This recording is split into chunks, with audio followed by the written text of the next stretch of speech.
ಸ್ವಾಮಿ ಕೊರಗಜ್ಜ ಓಂ ನಮ ಭಗವತಿ ವಾಸುದೇವಾಯ. ನನ್ನ ಆರಾಧ್ಯ ದೇವರ ಕೊರಗಜ್ಜ ಹಾಗೂ ಮಹಾವಿಷ್ಣು ಮಹಾದೇವರ ಅನುಗ್ರಹ ಸದಾ ನಿಮ್ಮ ಮೇಲೆ ಇರಲಿ. ನಿಮ್ಮ ಹುಡುಗ ನಿಮ್ಮ ಜೊತೆ ಇರ್ಬೋದು, ಅಥವಾ ನಿಮ್ಮ ಹುಡುಗಿ ನಿಮ್ಮ ಜೊತೆ ಇರ್ಬೋದು, ಇಲ್ಲದೇ ಇರ್ಬೋದು, ಸಮಸ್ಯೆ ಆಗ್ತಾ ಇರ್ಬೋದು, ಫ್ಯಾಮಿಲಿ ರಿಲೇಟೆಡ್ ಆಗಿ, ಅಥವಾ ನಿಮ್ಮ ವ್ಯಕ್ತಿಯ ನಿಮ್ಮಿಂದ ದೂರ ಆಗಲಿಕ್ಕೆ ನೋಡ್ತಾ ಇರ್ಬೋದು, ಅಥವಾ ಈ ಸಿಚುವೇಷನ್ನಲ್ಲಿ ಅವರು ನಿಮ್ಮ ನಂಬರ್ ಬ್ಲಾಕ್ ಮಾಡಿರ್ಬೋದು, ನಿಮ್ಮಿಂದ ದೂರ ಆಗಲಿಕ್ಕೆ ನೋಡ್ತಾ ಇರ್ಬೋದು. ಆ ವ್ಯಕ್ತಿಯ ಮನಸ್ಥಿತಿ ಏನು ಅಂತ ನೋಡುವ, ಏನಾಗುತ್ತೆ ಅಂತ. ಹಾಗೆಯೇ ಯಾರಿಗಾದರೂ ಪರ್ಸ್ನಲ್ ರೀಡಿಂಗ್ ಬೇಕು ಅಂದರೆ ಕಮೆಂಟಲ್ಲಿ ಹೇಳಿ. ನಿಮ್ಮ ಸ್ವಂತ ಅಕ್ಕ ಅಂತ ತಿಳ್ಕೊಂಡು ನೀವು ನನ್ನ ಜೊತೆ ಪ್ರಶ್ನೆಯನ್ನು ಕೇಳಬಹುದು. ಸೊ ಯಾರಿಗಾದರೂ ಪರ್ಸ್ನಲ್ ರೀಡಿಂಗ್ ಬೇಕು ಅಂದರೆ ನೀವು ಅಲ್ಲಿ ಕಮೆಂಟಲ್ಲಿ ಹೇಳಿ. ಪರ್ಸ್ನಲ್ ರೀಡಿಂಗಿಗೆ ನೀವು ಅಮೌಂಟ್ ಪೇ ಮಾಡಬೇಕಾಗುತ್ತೆ. ನಿಮ್ಮ ವ್ಯಕ್ತಿಯನ್ನು ನೆನ್ಪು ಮಾಡ್ಕೊಳ್ಳಿ, ಅವರ ಹೆಸರನ್ನು 5 ಸಲ ಹೇಳಿ, ಪಾಸಿಟಿವ್ ಆಗಿರಿ. ಇಲ್ಲಿ ಏನಂದರೆ ಇತ್ತೀಚೆಗೆ ನಿಮ್ಮ ಲೈಫಲ್ಲಿ ತುಂಬ ನಡೆಯಬಾರದ ಘಟನೆಗಳು ನಡೀತಾ ಉಂಟು, ಅಥವಾ ಮುಂಚೆ ಇದ್ದಂಥ ಖುಷಿ ಸಂತೋಷ ಯಾವುದೂ ಕೂಡ ಇಲ್ಲ. ಕೆಲವೊಂದು ಸಲ ನಿಮಗೂ ಮನಸ್ಸಿಗೆ ತುಂಬ ನೋವಾಗುತ್ತೆ. ನಾನು ತಪ್ಪು ಮಾಡಿಲ್ಲ ಅಂದರೂ ಈ ಥರ ಏನಕ್ಕೆ ನೋವು ಅನುಭವಿಸ್ಬೇಕು. ಸೊ ನಮ್ಮ ಹುಡುಗನಿಗೂ ಹುಡುಗಿಗೂ ನಾನು ಅರ್ಥ ಆಗ್ತಾ ಇಲ್ಲ, ಮನೆಯವರಿಗೂ ಅರ್ಥ ಆಗ್ತಾ ಇಲ್ಲ. ಸೊ ಎಲ್ಲರೂ, ಈ ಸಮಾಜನೂ ಕೆಲವೊಂದು ಸಲ ನನ್ನನ್ನು ತಪ್ಪು ಮಾಡಿದೆ ಆ ಥರ ಒಂದು ಮನೋಸ್ಥಿತಿಯಲ್ಲಿ ನೋಡ್ತಾ ಉಂಟು. ಸೊ ನಾನು ಯಾವುದು ಕೂಡ ತಪ್ಪು ಮಾಡಿಲ್ಲ, ಆದ್ರೂ ನನಗೆ ಈ ನೋವು ಯಾಕೆ? ಯಾರ ಮನಸ್ಸನ್ನು ನೋಯಿಸುವಂತಹ ಪ್ರಯತ್ನವನ್ನು ಮಾಡಿಲ್ಲ. ಅವರಾಗೆ ಬಂದರು, ಅವರಾಗೆ ದೂರ ಹೋಗುವ ಥರ ಅನಿಸ್ತಾ ಉಂಟು. ಅಥವಾ ನಿಮಗೆ ಕ್ಲಾರಿಟಿಯಾಗಿ ಅವರಿಗೆ ಕ್ಲಾರಿಟಿ ಕೊಡಲಿಕ್ಕೆ ಆಗ್ತಾ ಇಲ್ಲ, ಡಿಸೈಡ್ ಮಾಡಲಿಕ್ಕೆ ಆಗ್ತಾ ಇಲ್ಲ, ಡೆಸಿಷನ್ ತಗೊಳ್ಳಿಕ್ಕೆ ಆಗ್ತಾ ಇಲ್ಲ. ನಿಮ್ಮ ವ್ಯಕ್ತಿ ಹುಡುಗ ಇರ್ಬೋದು ಅಥವಾ ನಿಮ್ಮದು ಹುಡುಗಿ ಇರ್ಬೋದು, ಆ ವ್ಯಕ್ತಿಗೂ ನಿಮ್ಮ ಮನಸ್ಥಿತಿ ಅರ್ಥ ಆಗ್ತಾ ಇಲ್ಲ. ಕೆಲವೊಮ್ಮೆ ನಿಮ್ಮ ನೇರ ನುಡಿ, ನೀವೇನು ಹೇಳ್ತೀರಾ ಅದು ಆ ವ್ಯಕ್ತಿಗೆ ಸ್ವಲ್ಪ ರಾಂಗ್ ಆಗಿ ಅನಿಸ್ಬೋದು. ಬಟ್ ನೀವು ಹೇಳಿದ್ದು ಬೇರೆ ಅರ್ಥ, ಅವರು ತಿಳಿದುಕೊಂಡದ್ದು ಬೇರೆ ಅರ್ಥ. ಇಲ್ಲಿ ಕೆಲವೊಂದು ಸಲ ಮನಸ್ಸಿಗೆ ತುಂಬ ನೋವಾಗುತ್ತೆ. ನೀವು ಯಾರ ಮನಸ್ಸನ್ನು ನೋಯಿಸಲು ಇಷ್ಟಪಟ್ಟವರಲ್ಲ, ಇಷ್ಟ ತನಕ ನೋಯಿಸಿಯೂ ಇಲ್ಲ. ಮಾತುಗಳು ಬರುತ್ತೆ ಹೋಗುತ್ತೆ, ಅದು ಸಹಜ. ಆದರೆ ಕೆಲವೊಂದು ಸಲ ನಿಮಗೆ ತುಂಬ ಮನಸ್ಸಿಗೆ ನೋವಾಗುತ್ತೆ. ನಾನು ತಪ್ಪು ಮಾಡಿಲ್ಲ ಅಂದ್ರೂ ಪದೇ ಪದೇ ನೋವು, ಹಿಂಸೆ ಏನಕ್ಕೆ? ಸೊ ಯಾರು ಕೂಡ ನನ್ನನ್ನು ಅರ್ಥ ಮಾಡ್ಕೊಳ್ತಾ ಇಲ್ಲ. ಅಲ್ಲ, ಬಿಸ್ನೆಸ್ ಇರ್ಬೋದು, ಜಾಬ್ ಇರ್ಬೋದು, ಕೆರಿಯರ್ ರಿಲೇಟೆಡ್ ಪ್ರಾಬ್ಲಮ್ ಎಲ್ಲನೂ ಉಂಟು. ಫಿನಾನ್ಷಿಯಲ್ ಆಗಿ ಕೂಡ ಸಮಸ್ಯೆ ಆಗ್ತಾ ಉಂಟು. ಮನೆಯಲ್ಲಿ ಕೂಡ ಯಾರು ಕೂಡ ನಿಮ್ಮನ್ನು ಪ್ರೀತಿಯಿಂದ ಮಾತನಾಡಿಸುವವರು, ಅಥವಾ ನಿಮ್ಮ ಕಷ್ಟ ಏನಾಯಿತು, ನಿನ್ನ ಲೈಫಲ್ಲಿ ಏನು ನೋವುಂಟು, ಸಮಸ್ಯೆ ಉಂಟಂತ ಕೇಳುವವರು ಇರಲಿಲ್ಲ. ಬಟ್ ನಿಮ್ಮ ಹುಡುಗ ಇರ್ಬೋದು, ಹುಡುಗಿ ಇರ್ಬೋದು, ತುಂಬ ನಿಮ್ಮನ್ನು ಪ್ರೊಟೆಕ್ಟಿವ್ ಆಗಿ ನೋಡಿದರೆ, ಕೇರ್ ಮಾಡಿದ್ರು. ನೀವು ಕೂಡ ಹಾಗೇನೆ ತುಂಬ ಪ್ರೀತಿ ತೋರಿಸಿದ್ದೀರಾ, ಕೇರ್ಫುಲ್ ಆಗಿ ನೋಡಿದ್ದೀರಾ ಅವರನ್ನು. ಸೊ ಒಂದು ರೀತಿ ಆ ವ್ಯಕ್ತಿ ನಿಮ್ಮ ಲೈಫ್ಗೆ ಬಂದಾಗ ನಿಮ್ಮ ಲೈಫು 360 ಡಿಗ್ರಿಯಲ್ಲಿ ಚೇಂಜ್ ಆಯಿತು. ಓವರಾಲ್ ಆಗಿ ನೀವು ಖುಷಿ, ಸಂತೋಷ, ನೆಮ್ಮದಿ, ಸೊ ಮೋಟಿವೇಶನ್ ಕೂಡ ಮಾಡ್ತಾಯಿದ್ರು ನಿಮಗೆ. ಸೊ ಹೌದಲ್ವಾ ಹೇಳಿ? ಎಲ್ಲನೂ ಇತ್ತು. ಬಟ್ ಇತ್ತೀಚಿನ ದಿನದಲ್ಲಿ ಎಲ್ಲನೂ ರಿವರ್ಸ್ ಆಗುವ ಥರ, ಈ ಒಂದು ಸಿಹಿಗಾಲಿ ಇರುವಾಗ ಬಿರುಗಾಲಿ ಬೀಸುತ್ತೆ, ಇಂಥದ್ದೊಂದು ಸಮಸ್ಯೆ ಎದುರಾಗುತ್ತೆ ಅಂತ ನಿಮಗೆ ಗೊತ್ತಾಗಲಿಲ್ಲ. ಸೊ ಇದು ಜನರಲ್ ರೀಡಿಂಗ್ ಆಗಿರುತ್ತೆ. ನಿಮ್ಮದು ಸಿಚುವೇಶನ್ ರಿಲೇಟೆಡ್ ಆಗಿ ಕನ್ಸಿಡರ್ ಮಾಡಿ ಎಲ್ಲ ಆ್ಯಂಗಲಿಂದ ಕವರ್ ಮಾಡ್ತೇನೆ, ಜನರಲಲ್ಲಿ ಕೂಡ. ಹಾಗೆಯೇ ಸ್ಪೆಸಿಫಿಕ್ ಆಗಿ ನಿಮ್ಮದೇ ರೀಡಿಂಗ್ ಬೇಕು ನಿಮ್ಮ ಲೈಫಲ್ಲಿ ಅಂದರೆ ನೀವು ಕಮೆಂಟಲ್ಲಿ ಹೇಳಿ, ಅಲ್ಲಿ ಪೇಮೆಂಟ್ ಮಾಡಲಿಕ್ಕೆ ಇರುತ್ತೆ ನಿಮಗೆ. ಸೊ ಅದು ಫ್ರೀ ಅಲ್ಲ. ಇಲ್ಲಿ ನಿಮಗೆ ಅನಿಸ್ಬೋದು, ನಾನು ತಪ್ಪು ಮಾಡಿಲ್ಲ. ತಪ್ಪು ಮಾಡಿದ್ನಾ? ಇಲ್ಲ ಅಲ್ಲ, ನಾನು ಸರಿಯಾಗಿ ಇದ್ನಲ್ಲ, ಏನಾಯ್ತು ಮತ್ತೆ? ಇದನ್ನೇ ಎಷ್ಟು ದಿವಸ ಅಂತ ಆಲೋಚನೆ ಮಾಡ್ತೀರಾ? ಯಾವುದು ಖುಷಿ ಕೊಡುತ್ತೆ ನಿಮಗೆ? ಯಾವುದು ನೆಮ್ಮದಿ ಅಂತ ಅನಿಸುತ್ತೆ? ಅದರ ಬಗ್ಗೆ ನಿಮಗೆ ಡಿಸೈಡ್ ಮಾಡಲಿಕ್ಕೆ ಆಗ್ತಾ ಇಲ್ಲ. ಹೌದಾ ಅಲ್ವಾ ಹೇಳಿ? ತುಂಬ ಸಮಸ್ಯೆ, ತುಂಬ ಗೊಂದಲ, ಸ್ಟ್ರೆಸ್ ಮಾಡ್ಕೊಳ್ತೀರಾ, ಕಣ್ಣೀರು ಹಾಕ್ತೀರಾ.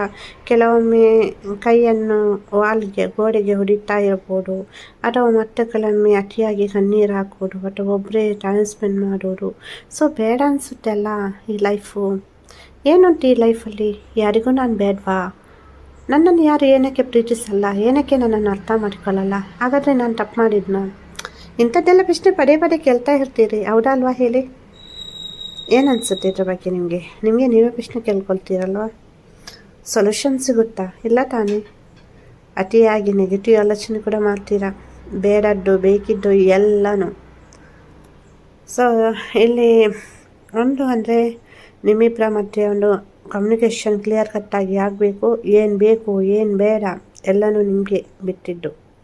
ಸೊ ಹಾಗಾಗಿ ಕೆಲವೊಂದು ಸಿಚುವೇಷನಲ್ಲಿ ನಿಮಗೆ ಏನು ಮಾಡಬೇಕು ಅಂತ ಗೊತ್ತಾಗಿಲ್ಲ ಅಂದರೆ ಡಿವೈನ್ ಏಂಜಲ್ಸ್ ಜೊತೆ ಪ್ರಾರ್ಥನೆ ಮಾಡಿ, ನಿಮ್ಮ ಇಷ್ಟ ದೇವರನ್ನು ಪ್ರಾರ್ಥಿಸಿ.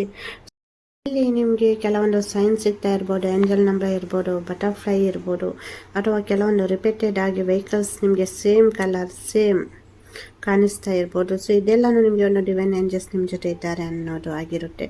ಸೊ ಪರ್ಸ್ನಲ್ ರೀಡಿಂಗ್ ಬೇಕು ಅಂದರೆ ಕಮೆಂಟಲ್ಲಿ ಹೇಳಿ. ಇಲ್ಲಿ ಅಂದರೆ ಕೆಲವೊಂದು ಸಲ ನಾವು ಅರ್ಥ ಮಾಡ್ಕೊಳ್ಬೇಕಾಗುತ್ತೆ ಸಿಚುವೇಶನ್, ಮನಸ್ಥಿತಿ, ನಿಮ್ಮ ವ್ಯಕ್ತಿಯದ್ದು ಕೂಡ. ಒಂದೇ ಅಂಗಲಿಂದ ಆಲೋಚನೆ ಮಾಡಿ ಡಿಸಿಷನ್ ತಗೊಳ್ಳೋದಲ್ಲ. ಸುಮ್ಮನೆ ಆಲೋಚನೆ ಮಾಡಿ ಏನೇನೋ ಕೆಟ್ಟ ನಿರ್ಧಾರಗಳನ್ನು, ತಪ್ಪು ನಿರ್ಧಾರಗಳನ್ನು ತಗೊಳ್ಳುವುದಲ್ಲ.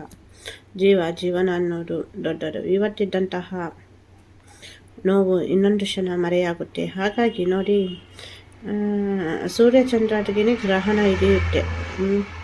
ಸೊ ಅಂಥದ್ರಲ್ಲಿ ನಾವು ಮನುಷ್ಯರು, ಸಾಮಾನ್ಯ ಮನುಷ್ಯರು, ನಮಗೆ ಕೆಲವೊಂದು ಸಲ ಆ ಥರ ನೋವು ಸಿಚುವೇಶನ್ ಅತಿಯಾಗಿ ಅಂದರೆ ಜೀವನದಲ್ಲಿ ಯಾರು ಕೂಡ ಅನುಭವಿಸ್ಲಿಕ್ಕೆ ಆಗ್ತಾ ಇಲ್ಲ ಅಂಥ ಒಂದು ಸಿಚುವೇಶನ್ ನನಗೆ ಕೊಟ್ಟಿದ್ದಾರೆ ದೇವರು ಅಂತ ನೀವು ಅಂದ್ಕೊಳ್ತೀರ. ಪ್ರತಿಯೊಂದು ಕಷ್ಟ, ನೋವು, ದುಃಖ, ಸಂಕಟ ಇದನ್ನು ಅನುಭವಿಸಿದ ನಂತರನೇ ಜೀವನದಲ್ಲಿ ನೀವೇನು ನಿಮ್ಮ ಅಂದರೆ ಒಂದು ಈ ಭೂಮಿ ಮೇಲೆ ಏನಕ್ಕೆ ಬಂದಿದ್ದೀರಾ, ನಿಮ್ಮ ಕೆಲಸ ಏನು ಇಲ್ಲಿ ಅಂತ ಅಂಡರ್ಸ್ಟ್ಯಾಂಡ್ ಆಗೋದು ನಿಮಗೆ. ಸೊ ಎದುರಿನವರಿಗೂ ನಿಮ್ಮ ವ್ಯಾಲ್ಯೂ ಗೊತ್ತಾಗಬೇಕು ಅಂದರೆ ಇದೊಂದು ಮೇನ್ ಲೈಫ್ ಜರ್ನಿಯಲ್ಲಿರುತ್ತೆ. ಕೆಲವೊಂದು ಕಾರ್ಮಿಕ್ ಲೆಸನ್ ಇರ್ಬೋದು, ಕಾರ್ಮಿಕ್ ಡೆತ್ ಇರ್ಬೋದು, ಕಾರ್ಮಿಕ್ ಎಂಡ್ ಇರ್ಬೋದು, ಎಲ್ಲನೂ ಡಿಫ್ರೆಂಟ್. ಸೊ ಈ ಜನ್ಮದಲ್ಲಿ ತಪ್ಪು ಮಾಡಿಲ್ಲ, ಅದರ ಪೂರ್ವ ಜನ್ಮದ ಕರ್ಮಫಲಗಳು ಈ ಜನ್ಮಕ್ಕೆ ಬಂದಿರುತ್ತೆ. ಸೊ ಯಾವುದು ಕೂಡ ಸುಳ್ಳಲ್ಲ. ಇವಾಗ ನಿಮ್ಮ ಲೈಫಲ್ಲಿ ಒಬ್ಬ ವ್ಯಕ್ತಿ ಬಂದಿದ್ದಾರೆ, ನಿಮ್ಮ ಹುಡುಗ ಇದ್ದಾರೆ, ಬಂದರು ಹೋದರು, ಅಥವಾ ಬರ್ತಾ ಹೋಗ್ತಾ ಇದ್ದಾರೆ, ಅಥವಾ ಇದ್ದಾರೆ, ಅದನ್ನು ಏನೂ ಆ್ಯಕ್ಷನ್ ಇಲ್ಲ, ಅವರು ಏನಕ್ಕೆ ಎಕ್ಸ್ಪ್ರೆಸ್ ಮಾಡಲ್ಲ ಅವರ ಫೀಲಿಂಗನ್ನು ಅಂತ ನೀವು ಕೇಳ್ಬೋದು. ಇದೆಲ್ಲ ಏನಂದರೆ ಪೂರ್ವ ನಿಯೋಜಿತ. ಅವರು ಯಾವ ಒಂದು ಮಗು ತಾಯಿಯ ಹೊಟ್ಟೆಯಲ್ಲಿರುತ್ತೆ ಆವಾಗಲೇ ಅದು ಕೇಳ್ಕೊಂಡು ಬಂದಿರುತ್ತೆ, ನಾನು ಇವರ ಹೊಟ್ಟೆಯಲ್ಲಿ ಹುಟ್ಟಿರ್ತೇನೆ, ಸೊ ಇದೇ ಥರ ಇರ್ತೇನೆ, ನನ್ನದು ಕ್ಯಾರೆಕ್ಟರ್ ಇದೆ ಅಂತ. ಸೊ ಅದನ್ನು ಚೇಂಜ್ ಮಾಡಲಿಕ್ಕಾಗಲ್ಲ. ನೀವು ಬೇಕಿದ್ರೆ ಅಡ್ಜಸ್ಟ್ಮೆಂಟ್ ಮಾಡ್ಕೊಂಡು ಹೋಗಬೇಕು. ಎಲ್ಲನೂ ಪ್ರತಿಯೊಬ್ಬ ಮನುಷ್ಯನು ಯುನಿಕ್, ಬೇರೆ ಬೇರೆ, ಅವರು ಸೇಮ್ ಅಲ್ಲ, ಯಾರು ಕೂಡ ಸೇಮ್ ಆಗಿರಲಿಕ್ಕೆ ಸಾಧ್ಯ ಇಲ್ಲ. ಎಲ್ಲರೂ ಅಡ್ಜಸ್ಟ್ಮೆಂಟ್ ಆ್ಯಂಡ್ ಅಂಡರ್ಸ್ಟ್ಯಾಂಡಿಂಗ್, ಒಬ್ಬರನ್ನೊಬ್ಬರು ಅರ್ಥ ಮಾಡಿಕೊಂಡು ಹೋಗುವುದು ಬೇರೆ, ಹೊಂದಾಣಿಕೆ ಮಾಡಿಕೊಂಡು ಹೋಗುವುದು ಬೇರೆ.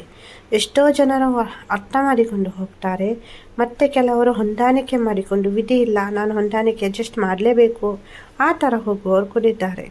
ಅದು ನಿಮ್ಮದು ಪ್ರೀತಿಯ ವಿಷಯ ಇರ್ಬೋದು, ಮನೆಯವರ ವಿಷಯದಲ್ಲಿ ಇರ್ಬೋದು, ಅಥವಾ ನೀವು ಮದುವೆ ಆದ ನಂತರನೂ ಅಡ್ಜಸ್ಟ್ಮೆಂಟ್, ಅಂಡರ್ಸ್ಟ್ಯಾಂಡಿಂಗ್ ಇದ್ದರೆ ಮಾತ್ರ ಒಂದು ಸಂಸಾರ ಒಳ್ಳೆಯ ರೀತಿಯಿಂದ ಸಾಗುತ್ತೆ.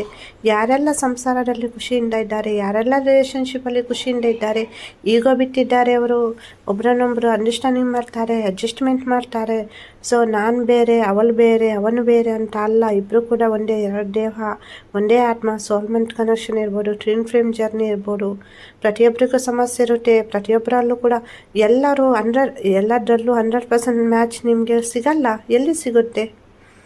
ಸೊ ಹಾಗಿರುವಾಗ ಪ್ರತಿಯೊಬ್ಬರು ಅಂದರೆ ಹುಡುಗ ಅಂದ್ಕೊಳ್ತಾನೆ, ಹುಡುಗಿ ನಾನು ಹೇಳಿದ ಥರ 100% ಇರಬೇಕು, ಸ್ವಲ್ಪ ಕೂಡ ಹಂಗೆ ಇರಬಾರ್ದು.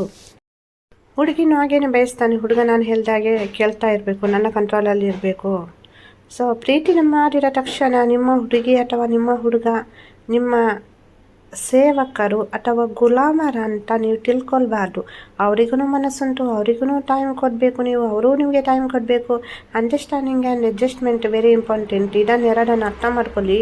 ಹಿಂದಿನ ಕಾಲದಿಂದಲೂ ಹೇಗೆ ಹಿಂದೆ ಎಲ್ಲ ಡೈವರ್ಸ್ಗಳು ಏನಕ್ಕೆ ಕಡಿಮೆ ಆಗ್ತಾ ಇತ್ತು, ಅಂಡರ್ಸ್ಟ್ಯಾಂಡಿಂಗ್ ಆ್ಯಂಡ್ ಅಡ್ಜಸ್ಟ್ಮೆಂಟ್. ಇವಾಗ ಏನಕ್ಕೆ ಜಾಸ್ತಿ ಆಗ್ತಾ ಉಂಟು? ಅಂಡರ್ಸ್ಟ್ಯಾಂಡಿಂಗ್ ಮಾಡ್ಕೊಳ್ಳಲ್ಲ, ಅಡ್ಜಸ್ಟ್ಮೆಂಟ್ ಇಲ್ಲ, ಕಾಂಪ್ರಮೈಸ್ ಇಲ್ಲ, ಯಾರಿಗೂ ಬೇಡ. ಮನಸ್ಥಿತಿಯನ್ನು ಅರ್ಥ ಮಾಡ್ಕೊಳ್ಳಿ. ಯಾವಾಗ ಯಾವುದೇ ಒಂದು ಪ್ರೀತಿಯಲ್ಲಿ ಕೂಡ ಬ್ರೇಕಪ್ ಆಗಿರೋದು, ನಿಮ್ಮ ಜೀವನದಲ್ಲಿ ನಿಮ್ಮ ಹುಡುಗ ಅಥವಾ ಹುಡುಗಿ ಇದ್ದಾರಾ, ಇವಾಗಲೇ ಅವಳನ್ನು ಉಳಿಸ್ಕೊಳ್ಳಿ, ದೂರ ಹೋಗಲಿಕ್ಕೆ ಬಿಡಬೇಡಿ. ಆನಂತರ ಬ್ರೇಕಪ್ ಅಥವಾ ಬೇರೆ ಹೋಗೋದವರು ಏನೇನೋ ಆಗೋದು. ಸೊ ಹಾಗಾಗಿ ಇರುವಾಗಲೇ ಜೋಪಾನವಾಗಿ ನೋಡ್ಕೊಳ್ಳಿ, ಅಡ್ಜಸ್ಟ್ಮೆಂಟ್ ಮಾಡಿ. ನಿಮಗೆ ವ್ಯಕ್ತಿ ಮುಖ್ಯ ಆದರೆ ಅವನು ಹೇಳಿರೋ ಮಾತು ಬಿಡಿ. ನಿಮಗೆ ಮಾತೇ ಮುಖ್ಯ ಅಂದರೆ ಆಲೋಚನೆ ಮಾಡಿ. ಯಾರಿಗೆಲ್ಲ ಪರ್ಸ್ನಲ್ ಪ್ರಾರ್ಥನೆ ಬೇಕು ಕಮೆಂಟಲ್ಲಿ ಹೇಳಿ. ಪರ್ಸ್ನಲ್ ಪ್ರಾರ್ಥನೆಗೆ ಪೇ ಮಾಡಬೇಕು ಅಂತ ಇಲ್ಲ, ಬಟ್ ಪರ್ಸ್ನಲ್ ಲೀಡಿಂಗಿಗೆ ಮಾತ್ರ ಅಮೌಂಟ್ ಪೇ ಮಾಡಬೇಕಾಗುತ್ತೆ. ಎಲ್ಲರಿಗೂ ಒಳ್ಳೆಯದಾಗಲಿ. ಸೊ ಜೀವನವನ್ನು ಅರ್ಥ ಮಾಡಿಕೊಂಡು ಸುಮಧುರವಾದಂತಹ ಒಂದು ಸಾಹಿತ್ಯವನ್ನು ಬರೆದು ಅದರ ಒಂದು ತಾಳದಲ್ಲಿ ಹೋಗ್ತಾ ಇರಿ, ಎಲ್ಲನೂ ಒಳ್ಳೆಯದಾಗುತ್ತೆ.